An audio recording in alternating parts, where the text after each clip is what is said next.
Ya, recapitulamos toda su sesión acá. Voy a predicar por eso, probablemente no termine hoy la predicación, la voy a dividir en dos. Porque el Señor me ha ido dando y dando y dando y no hay necesidad de llevarla al trote para que tú después digas, no. ¿Qué es lo más que yo como pastor intereso? Que la palabra de Dios pueda ser entregada, pueda ser entendida por ustedes y haga su efecto para el cual fue lanzada, que es que transforme. La palabra de Dios, yo no transformo, yo quizás a veces predicaré mejor unas veces que otra, la pastora, pero yo no transformo. Lo que transforma es lo que sale de mí, que es la palabra de Dios, y el poder del Espíritu que vive en cada uno de ustedes. Y yo voy a pedirle que tengan toda su atención acá, porque ciertamente voy a predicar corto. Iglesia, hemos estado predicando de la mente de Cristo. Llevamos ya como 4 domingos, 3 domingos. Y no me si estás pensando, dice, ¿otra vez vas a predicar de eso? Sí. Pero desde este punto de vista, yo quiero que ustedes presten toda su atención. Porque mientras yo preparaba esta prédica, venía a mi corazón y decía, mira, es que la realidad es que nosotros siempre se nos va a hacer difícil poder expresar a Cristo mientras nosotros vivamos con un razonamiento humano y viviendo con un razonamiento humano. Y llega a ese punto donde tenemos que decir, y dice, no, yo tengo que entender que Cristo estaba, como yo muchas veces predicaba, en una frecuencia FM y yo mientras estoy en AM, nunca vamos a poder colisionar y me tengo que montar en esa frecuencia. Porque de otra manera no vamos a poder alcanzar la transformación que el Señor quiere de nosotros. Y quiero que vayan conmigo a Mateo 16.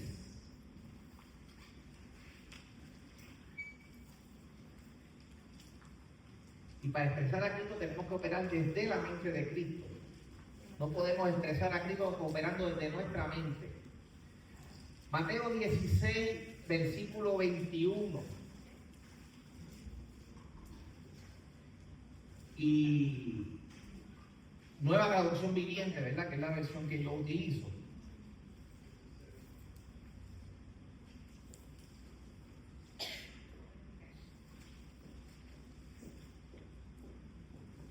Amén. ¿Lo tenemos?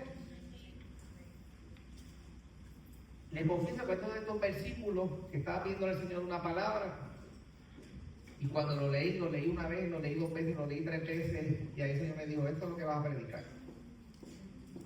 Mateo 16, 21 dice, es curioso, porque antes del versículo 21 viene la parte donde Jesús los confronta a los discípulos y le dice, ajá, y tú dime quién tú crees que yo eres. Y ellos empezaron, tú eres Juan el Bautista, tú eres Elías, tú eres el otro, hasta que Pedro le dijo, no, tú eres el Mesías. Y ahí Cristo le dijo, esto tiene que ser el Espíritu Santo porque eso jamás hubiera venido de tu mente. No que Pedro no tuviera, ¿verdad?, capacidad ni nada, pero era una revelación profunda. Y después, acto seguido, pues viene Jesús, empieza a decirle a los discípulos lo siguiente, dice, a partir de entonces, Jesús empezó a decir claramente a sus discípulos que era necesario que fuera a Jerusalén y que sufriera muchas cosas terribles a manos de los ancianos, de los principales sacerdotes y de los maestros de la ley religiosa. Lo matarían, pero al tercer día resucitaría. Entonces Pedro lo llevó aparte y comenzó a reprenderlo por decir semejantes cosas. ¿Ustedes se imaginan? Pedro cogió a Jesús como que lo jaló por el cuello, así por la camisa, por la batola que tenía, y le dijo, ven acá, ¿cómo a ti se te ocurre? Empezó a reprenderlo y decía, ¿sabes cómo tú vas a decir que te van a hacer esas cosas a ti? ¿Que te van a matar? No, jamás. Pedro reprendiendo a Jesús. Y en el versículo 5, versículo antes, le había dicho que era el Mesías. ¿Sabes?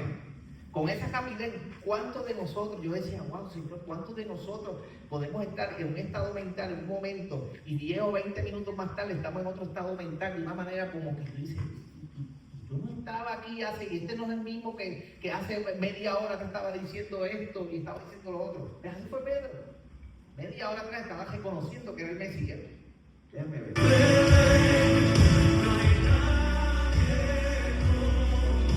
Mira, ya el Señor me puso algo en el corazón que vamos a hacer todo terminado. Te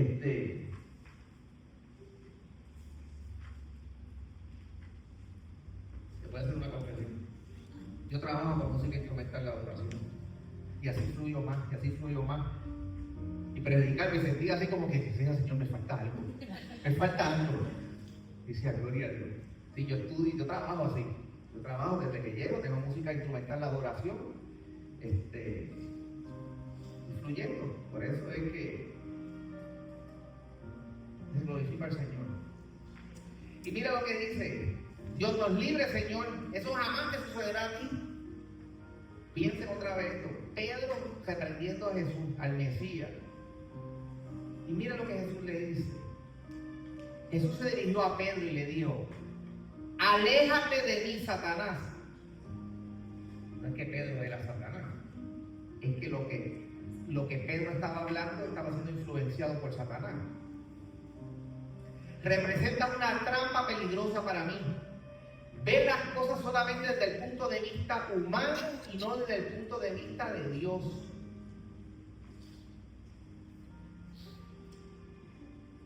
Voy a repetir esto.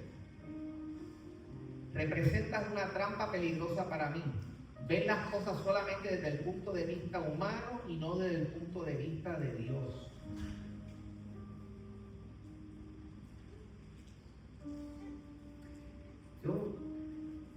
Normalmente nosotros le ponemos título a las prédicas, porque mire, cuando vamos a transmitir el YouTube nos pide, tiene que tener un title, y si no ponemos un title, no, y normalmente pues sí, nosotros le ponemos un título a la prédica. Pero mientras yo meditaba este versículo, y él, predicando sobre la mente de Cristo, venía a mí y decía: Señor, nosotros necesitamos la mente de Cristo para poder discernir cuál es tu voluntad. Y vamos a profundizar sobre eso probablemente el próximo domingo. Necesitamos la mente de Cristo para discernir cuál es la voluntad de Dios. Y les doy un adelanto. Les pregunto: ¿lo que Pedro estaba diciéndole a Jesús era malo? No, no era malo. Pedro lo amaba y no quería que sufriera. Eso no era malo. Pero que Jesús le dijo: esa no es el plan de Dios, esa no es la voluntad de Dios.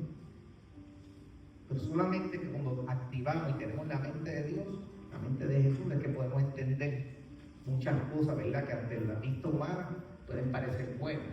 Pero miren lo poderoso de esto, que dice: porque ves solamente las cosas desde el punto de vista humano y no de Dios. Y una de las cosas que tiene este versículo, y si están tomando nota, apunta a esto. Decía, yo le preguntaba al Espíritu Santo, decía: ¿y por qué Jesús, que es la palabra, decía, por qué representa una trampa para mí? Y la respuesta era, decía: Jesús era completamente humano y completamente Dios. Así está escrito en la palabra. Tenía las dos naturalezas. ¿Y qué estaba haciendo en ese momento? Apelando a la naturaleza humana de Jesús. Se fue al internet otra vez, ¿verdad? Apelando a la naturaleza humana de Jesús. Porque el enemigo cuando sabe que es esto, va a apelar, no apeló a la naturaleza divina de Dios. Apeló a la naturaleza humana de Jesús. ¿Para qué? Para decirle: no hagas eso. No hagas eso. Eso no. Y apelando a la naturaleza humana, Jesús le dijo: eso es una trampa para mí. Y son cosas que, aunque son buenas, yo no me puedo dar el lujo de hacerlas. Porque cuando Dios habla una palabra, una voluntad, hay que cumplirla. Y en eso estaba enfocado Jesucristo. Y eso que nos trae para claro que hay dos puntos de vista. No hay puntos medios para que aquel que le guste.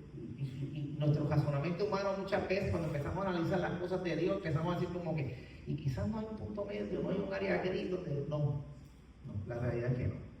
Porque mira Jesús lo que dijo: tú ves solamente las cosas desde el punto de vista humano y no de Dios. Dijo: hay dos puntos de vista, double view, como dicen en inglés.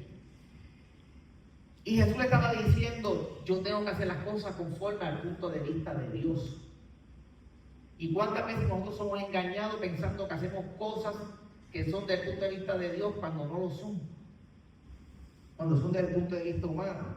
Miren, nosotros tuvimos un taller hace como 2 sábados atrás con un ministerio de Estados Unidos, un predicador muy famoso en Estados Unidos. Él no vino, pero envió a unas personas. Pero al final hicimos un ejercicio que era dividir lo que son mandamientos de tradiciones. Mandamientos de Dios, decimos por la palabra, cada cosa que era mandamiento de Dios y otra cosa que son tradiciones. Tradiciones, cosas que en la iglesia nos hemos acostumbrado a hacer, que no necesariamente son malas, pero que no son lo que está en la palabra. Entonces íbamos mandamiento por mandamiento, y entonces ¿qué iba diciendo? Dice, cada versículo, cada mandamiento, íbamos por la palabra. Entonces eso era un gran despertar de decir, porque a veces nosotros en la iglesia hacemos cosas, en nuestra vida hacemos cosas que nos parecen buenas, miren que hasta cierto punto no son malos, pero entonces llega el punto donde tú tienes que decirle, Dios, esto es lo que tú quieres que yo haga, esto es lo que tu plan para mi vida, tu plan para tu iglesia en este momento específicamente es lo que tú tienes establecido, porque si no lo es, no me permitas hacerlo. En otras palabras, Jesús lo que le está diciendo a Pedro en ese momento decía, eso parece bueno, ¿verdad? Pero este no es el plan de Dios y tú no me puedes permitir hacer esto. Porque nosotros en nuestra mente humana siempre vamos y bien lo dice la palabra, el corazón es engañoso. Y vamos a ver cosas que nos van a parecer bien, pero que no lo son. Y cuando vemos esto, ¿cuál es el punto de vista humano? Nosotros, ¿cuál es nuestra naturaleza humana? Mira que muchas veces vamos a pensar más que nosotros mismos. ¿Qué pasaba con Pedro en ese momento? Pedro realmente no era un pensamiento humano, pero que estaba haciendo un pensamiento egoísta porque él no quería perder a Jesús. Él no quería perder a su amigo, no quería perder a su mentor. Y hasta cierto punto pero era un pensamiento egoísta. ¿Cuántos de nosotros a veces no queremos perder cosas, dejar de hacer cosas? Que tú dices, mira, cuando los pienso a ver no son malos, pero ciertamente nace en un profundo sentimiento egoísta de yo no querer perder algo cuando esa quizás no sea la voluntad de Dios. Y la percepción del humano y la percepción de Dios son completamente distintas. Y la palabra nos enseña varios ejercicios sobre eso y varias veces sobre eso. Y un ejemplo que me daba mientras yo preparaba la prédica, desde el punto de vista humano, mira, muchas personas se envuelven en acciones caritativas y en hacer obras buenas. Y que muchas veces tú dices, mira, eso que está haciendo es bueno. Mira cómo está ayudando al prójimo. Pero el Señor me confrontaba con que, mira, muchas veces hay personas que lo hacen con el sentimiento de sentirse bien ellos por lo que están haciendo. Y me explico. Eso viene un sentimiento de autogratitud. Y un pensamiento de autogratitud viene como que dice, yo estoy haciendo todo bien para yo sentirme bien conmigo mismo, de que estoy haciendo algo bien. Pero esa nunca puede ser la causa y la razón. Nosotros hacemos las cosas porque Dios las manda. Y es para glorificar al Padre, porque en el momento en que nosotros empezamos a decir, mira todas las obras buenas que hice, mira que fui a hacer esto, mira lo otro, me estoy gratificando y estoy abriendo una puerta bien peligrosa al orgullo en mi corazón. De decir que, mira, yo hago muchas cosas buenas. Y te estás self-gratitud, te estás autogratitud, y eso nunca puede ser la intención, ¿verdad?, de nuestro corazón. Nuestro corazón es que mientras yo hago esto, yo estoy cumpliendo con un mandato de Dios de amar al prójimo. Cuando yo hago esto, estoy glorificando al Padre. Cuando yo hago esto, estoy exaltando su nombre. Cuando yo hago esto, hay vidas que pueden conocer a Jesús por medio de mí. Entonces, cuando nosotros nos ponemos en una posición de esta, tenemos que decir, ¿por qué yo hago esto? ¿Por qué lo voy a hacer? Porque siempre tenemos que entender por qué es la causa de lo que lo voy a hacer. Porque de lo contrario, estamos en el punto de vista humano, como le decía Jesús a Pedro, y no desde el punto de vista de Dios. ¿Me entienden? Amén.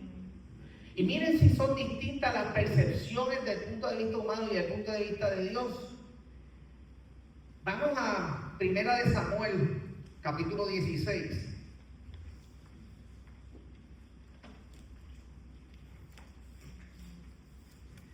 Primera carta de Samuel, capítulo 16.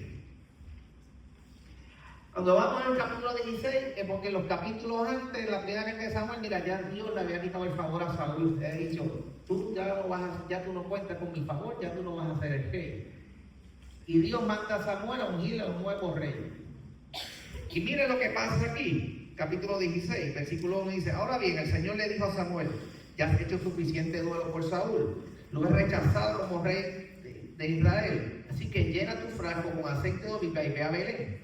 Busca un hombre llamado Isaí que vive allí porque he elegido a uno de sus hijos para que sea mi rey. Pero Samuel le preguntó, ¿cómo puedo hacerlo? Si Saúl llega a enterarse me matará. Lleva contigo una novilla, le contesta el Señor, y dirás que más has venido a hacer sacrificio. Invita a Isaí al sacrificio y te mostrará cuál de sus hijos ungirás. Y entonces más adelante, en el versículo 5, dice: sí, contestó Samuel, vine para ofrecer un sacrificio al Señor, purifíquense y vengan conmigo al sacrificio. Luego Samuel realizó el rito de purificación para Isaí y sus hijos, también lo invitó al sacrificio. Cuando llegaron, Samuel se fijó en Eliab. Eliab era el hijo mayor de Isaí, hermano mayor de David. Y pensó: seguramente este es el ungido del Señor. Pero el Señor le dijo: Samuel, no juzgues por su apariencia o por su estatura, porque yo lo he rechazado. El Señor no ve las cosas de la manera que tú las ves. La gente juzga por las apariencias, pero el Señor mira el corazón. Y entonces, ¿qué le está diciendo ahí? Mira, yo imagino que Samuel probablemente, yo no sé, pero a lo mejor él ya medía 6'4", 6'5", alma fuerte, así, habrá dicho: este cumple con el prototipo de rey. Mira qué grande es, cuando se pare la gente lo van a respetar, lo van. Y Samuel decía, en otras palabras, decía: ese tiene que ser. ¿Por qué? ¿Qué le dijo Dios? Dijo: tú te dejas juzgar por las apariencias humanas. Pero yo no veo las apariencias humanas, eso a mí no me impresiona. A mí lo que me impresiona es lo que no se ve. Yo no sé si van a entender esto. A Dios lo que me impresiona es lo que no se ve. Lo que nosotros aquí, mire, yo me puedo parar aquí, traer tremenda palabra de esto, y a Dios no le impresiona. A Dios lo que le puede impresionar es cómo yo busqué su rostro antes de venir a pararme aquí a predicar. Cómo busqué su verdad, cómo fui a escudriñar, cómo yo fui diciendo: Señor, yo no puedo predicar nada que no sea lo que está en tu corazón. ¿Qué es lo que le impresiona al Señor? Que yo nunca busco inteligencia artificial para hacer una predicación. Y yo denuncio eso, ¿verdad? Como siervo del Señor, yo sí, y porque me consta que en otros lugares lo hacen, mira, eso no. Y esas cosas le impresionan al Señor. Y que fue Samuel le dijo: no, que fue más tarde, fue y ungió a David como el rey. Porque si fuera por Samuel, si hubiera tenido sus oídos cauterizados al Señor, nadie otro hubiera conocido un rey David. Pero como Samuel tenía sus oídos atentos y alineados al punto de vista de Dios, pude escuchar cuando Dios le dijo: no, ese no es. Pues va a parecer guapo, lindo, lo más fuerte de todo otro, pero te equivocaste. Ese no es. Y como cuestión de hecho, pasó a los demás y ninguno de los demás era. Era el que no estaba allí presente. Era el que estaba allá con las ovejas. ¿Me hago entender? Y miren otro ejemplo del punto de vista de Dios versus el hombre. ¿Qué fue lo que dijo todo el mundo cuando Goliat se paró en el campo? Ese es un hombre muy grande. Todo el mundo quisiera, nadie le va a meter mano. Desde el punto de vista humano, nadie le iba a meter mano porque decía: ese hombre es muy grande. Pero desde el punto de vista de Dios, ¿qué hizo David? Dijo, en otras palabras, dijo: si es tan grande no puedo fallar. No hay forma de fallar. Mira lo grande que es. Por algún lado le voy a dar. Amén. Tú eres curioso, ¿verdad? Y hasta nos reímos. Pero es que Dios ve las cosas. Cuando tú estás alineado al punto de vista de Dios, David se paró frente a él y dijo: sí es grande, pero lo habrá analizado y habrá visto el casco y dice: mira, por ahí cabe la piedra y por ahí va. Y nosotros, cuando entendemos que el punto de vista de Dios es completamente distinto a lo que el mundo nos quiere influenciar. Miren, el mundo te quiere influenciar para que tú hables de una manera, vistas de una manera, veas las cosas de una manera, lo hagas todito así. Como yo comenté el domingo pasado y vi parte de la entrevista, cuando vi la entrevista al director de película, a Christopher Nolan, que a él le dijeron: yo no uso email, yo no uso smartphone. Christopher Nolan probablemente hoy en día es el director más famoso que hay. Y le digo: no, yo no uso eso. Y luego me preguntaron: ¿por qué? El entrevistador le decía: mira, yo hasta te envidio, como tú haces. Y dice: no, porque yo he decidido que a mí el mundo no me va a dictar la manera en que yo voy a vivir. Yo sigo viviendo normal como vivía antes. Y entonces cuando tú entiendes estas cosas, llega el punto donde nosotros como iglesia tenemos que ponernos a pensar y decir: ¿y por qué yo estoy haciendo esto? Pues no mira a todos lados y dice: no, pues todo el mundo que lo haga no significa que yo lo tengo que hacer. O que todo el mundo lo haga no significa que está bien. Por eso es, ¿qué fue Pedro donde Jesús a decirle? Dijo, mira, no. Y Jesús le dijo, no, ¿sabes? Porque todo el mundo parezca bueno, no es que yo tenga que hacer eso. No es bueno, no lo es. Y entonces, nosotros como iglesia tenemos que entender que realmente lo que Pedro estaba diciendo a Jesús no era malo. Pero hay cosas en nuestra vida que realmente nosotros tenemos que decir porque las hacemos.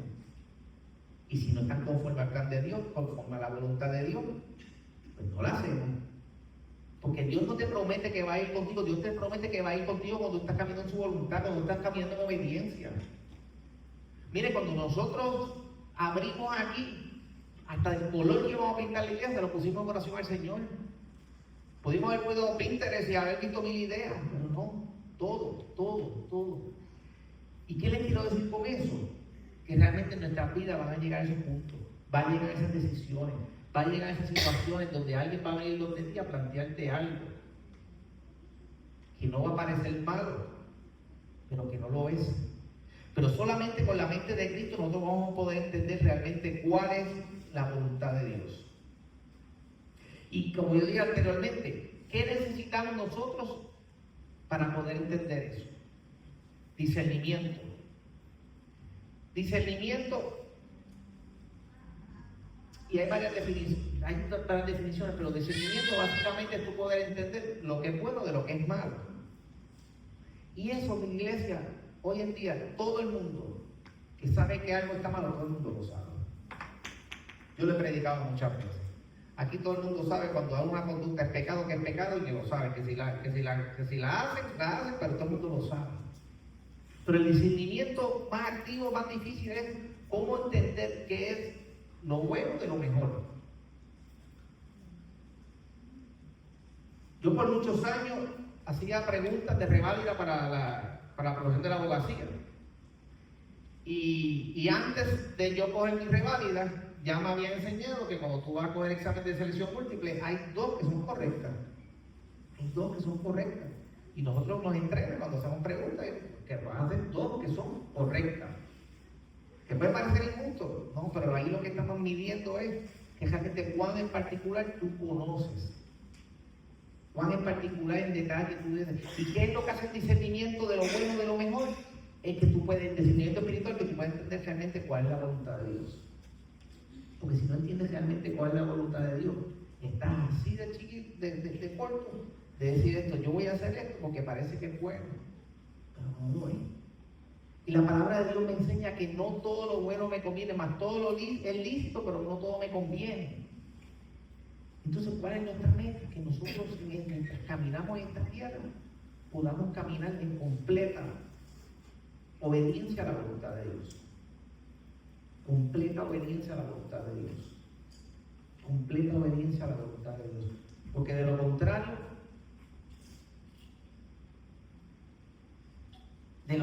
hay muchas vidas que realmente dicen, mira, yo fui bueno toda mi vida, yo cumplí con estas cosas, pero realmente cuando Dios vaya a dar la presencia de Él, va a decir, sí, pero yo te di una asignación específica. Y mi asignación aquí específica como pastor es una, y de fruto vivo es una asignación específica. Y llevarlo a usted a entender a Jesús y la razón de su fe. Poder entender porque ustedes creen lo que creen. ¿Por qué? Porque nosotros lo que queremos son vidas transformadas, que cuando salgan de aquí puedan entender porque yo creo lo que creo, porque cuando nosotros creemos y entendemos lo que creemos, siempre hay una opción no obedecerlo, ¿verdad? Pero nuestra esperanza es que realmente cuando tú entiendes lo que crees, tú vas a decir, yo quiero cumplir con eso. Yo no me puedo dar el lujo de no cumplir con eso. O sea que, iglesia, en este tiempo que nos estamos levantando como iglesia, y el día que iba a predicar corto, pero voy a seguir el domingo que viene, es importante que nosotros podamos entender lo que es de Dios y lo que no es de Dios. Que muchas cosas van a parecer de Dios, pero que no lo son. Y la única manera que nosotros vamos a poder lograr eso, miren, este libro es el mejor libro que se ha escrito. No hay mejor libro que este. No lo hay. Pero este libro, si tú no lo lees de la mano del autor, con la revelación del Espíritu Santo, está en peligro de coger muchísimo conocimiento que realmente no te va a hacer caminar en la voluntad de Dios. Puedes tener mucho conocimiento, pero como dice la propia palabra dice la letra mata, pero el espíritu vivifica. Y tú puedes tener muchas letras y convertirte en un doctor de la ley, y realmente, ¿qué le pasó a los fariseos? No pudieron entender que tenían al Mesías delante de ellos. No lo pudieron entender, no lo pudieron revelar. Y nosotros tenemos una iglesia que puede entender que lo que está aquí es palabra viva, es palabra eficaz, es Cristo mismo. Y cuando nosotros entendemos que es Cristo mismo el que está aquí, ¿cómo ustedes creen que Cristo venció a Satanás en el desierto? Todo el mundo dice, bueno, por la palabra. Pero ustedes conocen que Satanás le estaba citando la palabra a él. Satanás conoce la palabra. ¿Y qué fue lo que tuvo que hacer Jesús? Tener el discernimiento para decirle, en otras palabras decía, mira, cuando la palabra se fundó, yo fui el que la fundé. Y tú me estás citando la palabra, aunque eso lo dice la palabra, pero lo estás diciendo fuera de contexto. Eso no es lo que está en la voluntad del Padre en ese momento dado. Pero ¿cómo tú vas a entender esto en tu cotidianidad, en tu diario vivir? Cuando venga Satanás o venga alguien por ahí utilizando la propia palabra para decirte algo, y tú digas, sí, es verdad, es la palabra de Dios. Si tú no permites que el Espíritu Santo sea el que vivifique y te interprete y te diga, si eso lo dice la palabra de Dios, pero en el contexto en que lo dijo era este otro. Y tú me estás utilizando la palabra del Señor de manera equivocada para tenderme una trampa, como le dijo Jesús a Pedro. Y el enemigo está tendiendo trampas a nuestra vida día tras día. Cuando tú salgas de aquí y cojas tu smartphone y tú te pongas a ver esto, ahí te vas a encontrar probablemente con la primera trampa, tan pronto saliste de la iglesia, a inducirte, a influenciarte. O sea que iglesia, nosotros vamos a estar todo el tiempo expuestos a esto, siempre expuestos a que el punto de vista del humano y el punto de vista de Dios. Pero el punto de vista de Dios en nuestra vida no puede ser negociable. No hay área crisis. No hace mucho yo le he comentado a una persona algo relacionado y la persona pues hizo como un sideway buscando de qué manera. Y dice, mira, no, las cosas del Señor, tú por más que quieras dar la vuelta, para Dios no hay nada oculto. Son así porque son así. Entonces la manera en que nosotros queremos levantarnos como una iglesia que realmente camina la voluntad de Dios, que entiende cuál es la voluntad de Dios. Porque una cosa es conocerla, otra cosa es entenderla. Si tú no entiendes cuál es la voluntad de Dios, Jesús en el Getsemaní hubiera dicho, mira, yo hasta aquí llegué, ya estoy llorando sangre, hasta aquí llegué, yo no voy a pasar por eso. Pero Jesús dijo, no, que se haga tu voluntad y no la mía. Amén. Vamos a ponernos en pie. Y cuando se acabe el servicio quiero orar. Tenemos una graduanda, tenemos alguien, Alexandra, que se va por lo que escuché, de tour.